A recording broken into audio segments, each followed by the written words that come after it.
수능에 대한 24가지 진실. 입시덕 후! 수능 볼 사람, 본 적 있는 사람 주제 추천해줘라. 수능이 얼마 안 남았다. 오늘은 수능에 대한 24가지 진실에 대해 알아볼 거예요. 별의 별게 다 나오고 설명 아주 빠르게 지나가니 정신 똑띠 차리고 봅시다. 후! 2020학년도 수험생 커뮤니티 사이트에 수능 성적표 미리 출력하는 방법이라는 글이 올라왔어요. 다행히 본인 외에 다른 수험생의 성적이 유출되진 않았지만 국내 최대 시험인데도 보안이 허술하다는 질타를 받았던 큰 사건이었죠. 수능은 지금까지 총 3번 연기됐는데요. 2005년 수능은 부산 에이펙 정상회의 때문에 연기, 2010년 수능도 G20 정상회의 때문에 연기, 2017년 때에는 지진으로 연기됐는데 수능 바로 전날 발표돼 한밤중 학교에서 버린 문제집을 찾는 레전드 짤도 이때 등장했다더라. 2014학년도 수능에서 세계지리 8번 문제에 오류가 발생해 법정 소송이 벌어졌어요. 무려 1년 가까운 소송전 끝에 정답이 없는 게 맞다는 판결을 내렸다네요.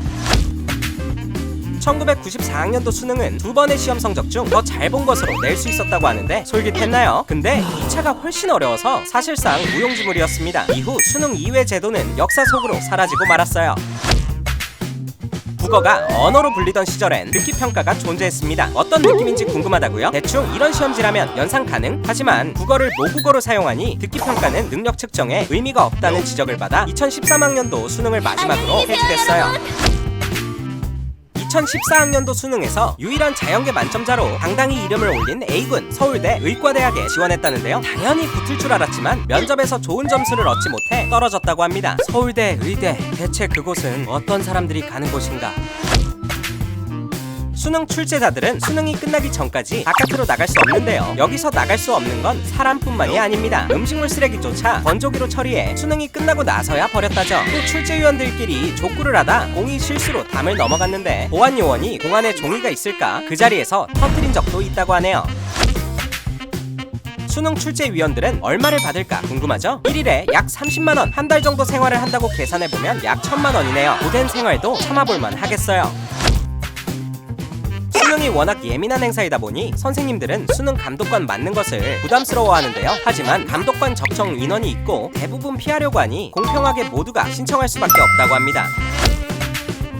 수능 출제 장소는 건물 자체를 내부 공사 중인 건물로 위장합니다. 유리창에는 신문지를 발라 밖에서 볼 수 없게 만들고 건물 주위에 펜스와 철조망을 쳐두죠. Don't judge a book by its cover. 2005학년도 수능에서 300여 명의 부정행위자가 적발됐는데요. 이를 방지하고자 수능시험에서는 연필 이외의 필기구를 반입하지 못하게 했고 이때 수능샤프가 탄생했어요. 눈물겨운 탄생에 비화네요. 수능날 경찰과 군사경찰은 수험생 수송작전이라는 이름으로 위기의 수험생들을 수능장까지 안전하게 데려다주는 정식 작전을 받습니다. 입시덕후 구독해. 네? 입시덕후 구독해! 영어 듣기 평가 시간에 비행기가 이착륙 못하는 건 다들 알죠? 수능날엔 국토교통부뿐만 아니라 미 연방항공청까지 전세계 모든 비행기에게 이착륙 금지 사인을 보낸다네요. 대한민국 수능 클라스! 비행기가 안되면 군사훈련도 당연히 안되겠죠? 때문에 군사훈련 역시 수능날만큼은 피해간다고 하네요. 수능장 근처에 철길이 있으면 그곳으로 다니는 모든 열차는 속도 제한이 걸려요. 지하철과 버스는 오전 운행시간 2시간을 늘리고 추가 차량을 투입, 택시는 한시적으로 차량 부재가 풀리기까지 합니다. 수능날만큼은 위약 원! 아저씨 퀴기요! 한시가 바쁜 수능날엔 교통이 복잡하기 때문에 집에서 일찍 나온 자만이 살아남아요. 이를 간파한 퀵서비스 업체에선 수능날 한정 수험생 퀵서비스를 운영하기도 합니다. 한 재수생이 수만이에 부정행위로 걸려 국어시험이 끝나고 집에 돌아왔다는 글을 쓴 적이 있는데요. 그 원인은 엄마가 싸준 도시락 가방 안에 있던 엄마의 핸드폰이 울렸기 때문이었습니다. 너무 안타깝네요. 수능이 어마어마하다는 소식은 세계 곳곳에 나긴 했는데 북한에까지 들어갔나봐요. 북한 중산층 이상 주민들이 자녀 교육을 위해 한국 수능 기출 문제집을 몰래 구한다고 합니다. 내래 남조선 수능의 맛을 보여주갔어. 과거 수능은 수요일에 보던 시험이었어요. 그 이유는 행정 업무상의 편의 때문입니다. 일요일부터 월요일 저녁까지 전국 시도교육청으로 시험지 배부, 화요일 아침에 시험장으로 가기 위해 분류, 수요일 시험, 목요일 답지 포장, 금요일 서울로 이동과 같은 시스템이었다고 해요. 수요일 시험이라면 시험지가 일요일부터 배송돼야 하는데요. 이것 때문에 수능 전주 주말만 되면 문제지 수송 트럭이 고속도로를 점령해 교통을 혼잡하게 만들었습니다. 결국 주말 배송을 피하고자 목요일로 옮겼다고 하네요. 2003학년도에 가채점을 해보니 만점이었다는 A군이 등장. 하지만 정작 수능 성적표가 발표된 후 A군은 쥐도 새도 모르게 사라졌는데요. 서영고 의치하는 물론이고 전국의 어느 대학에서도 A군의 소식은 들을 수 없었습니다. 여전히 그의 행방은 미스테리라고 하네요. 94년부터 98년까지, 2002년부터 2004년까지, 2010년부터 2011년까지 만점자가 단 한 명도 나오지 않았습니다.